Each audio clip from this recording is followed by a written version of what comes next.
אזרחי ישראל, אנחנו ביום השלישי למערכה. אנחנו במערכה על הבית,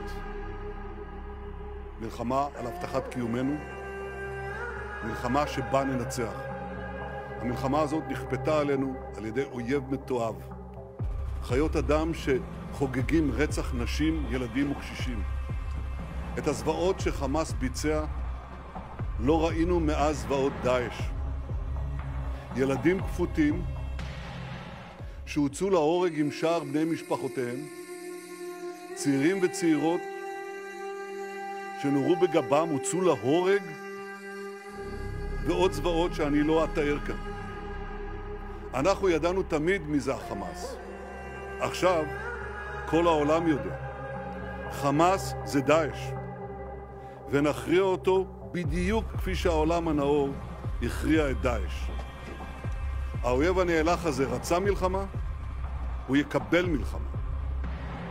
בתחילת המלחמה הנחיתי לעשות 5 דברים מיידיים. פעולה ראשונה, לטהר את היישובים ולהדוף כל כניסה של אויב לשטחנו. הקרבות האלה עדיין מתנהלים. מספר מחבלים שפלים עדיין נמצאים בתוכנו, וכוחותינו עובדים מסביב לשעון כדי לחסלם. פעולה שנייה שמתבצעת ברגעים אלה, לעבור להתקפה מסיבית נגד חמאס בעוצמה שלא הייתה כמותה. פעולה שלישית, לבצר את יתר החזיתות, בגבול הצפון מול חיזבאללה, ביהודה ושומרון ובתוך מדינת ישראל. אני מחבק את הלוחמים והלוחמות, את כל אנשי הביטחון וההצלה, שפועלים באומץ לב בלתי רגיל, גם ברגעים אלה, בכל החזיתות הללו, מחרפים את נפשם כדי לשמור על מדינת ישראל. פעולה רביעית, המשך העצמת התמיכה הבינלאומית, שאותה התחלתי לגייס עם פרוץ המערכה בשבת, כדי לשמר את מרחב הפעולה שלנו נגד אויבינו.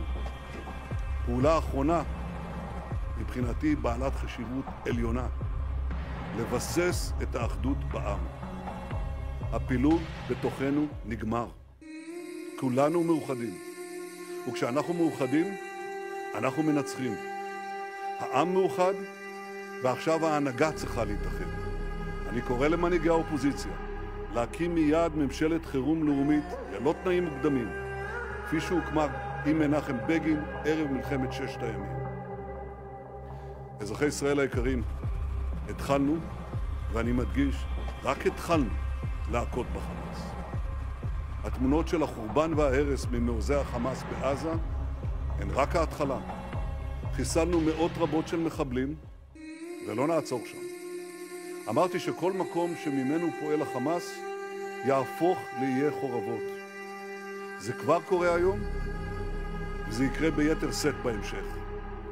אני נמצא בקשר רציף עם הנשיא ביידן, ואני מבקש להודות לו שוב, בשמכם כל אזרחי ישראל, על ההירתמות של ארצות הברית במילים ובמעש למען ביטחון ישראל.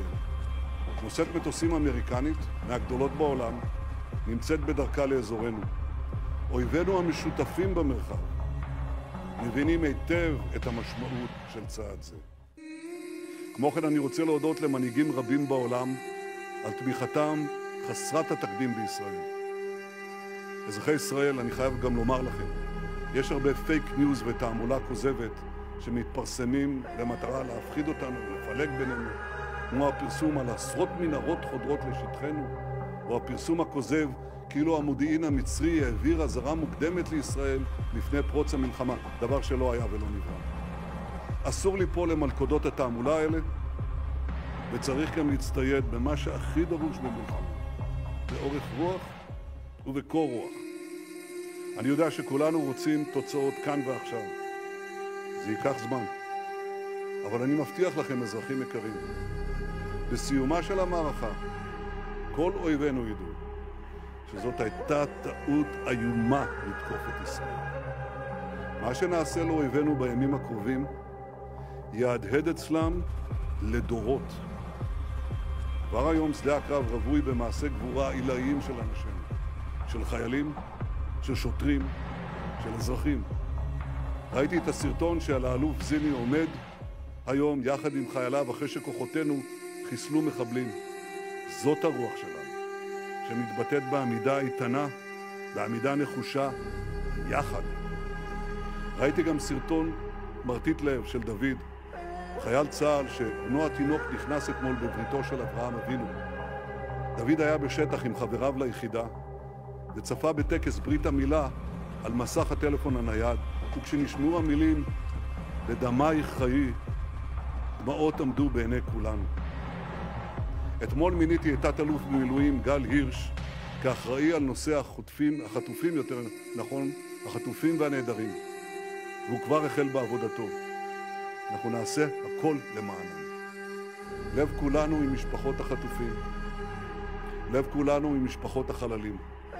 איבדנו משפחות שלמות, בנים ובנות, צעירים וקשישים, חיילים וחיילות, שוטרים ואנשי ביטחון, יהודים ולא יהודים. שותפות הגורל היא של כולנו. זאת איננה ממוצע. זה דבר אמיתי, זה הדבר הכי אמיתי והכי עמוק שקושר אותנו אחד לשני. יחד נתגבר ויחד ננצח, רק ביחד. כראש ממשלת ישראל אני אומר לכם בגילוי לב, ימים קשים עוד לפנינו.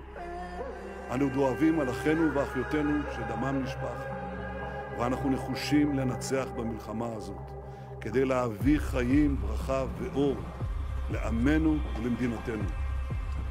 תקומת ישראל היא נס ומופת של אמונה ומעשה. בספר שמואל נאמר, נצח ישראל לא ישקר. לאורך המסע הארוך של עמנו, הבטחה זו קוימה במלואה. גם הפעם נעמוד בהבטחה, כי עם ישראל חי.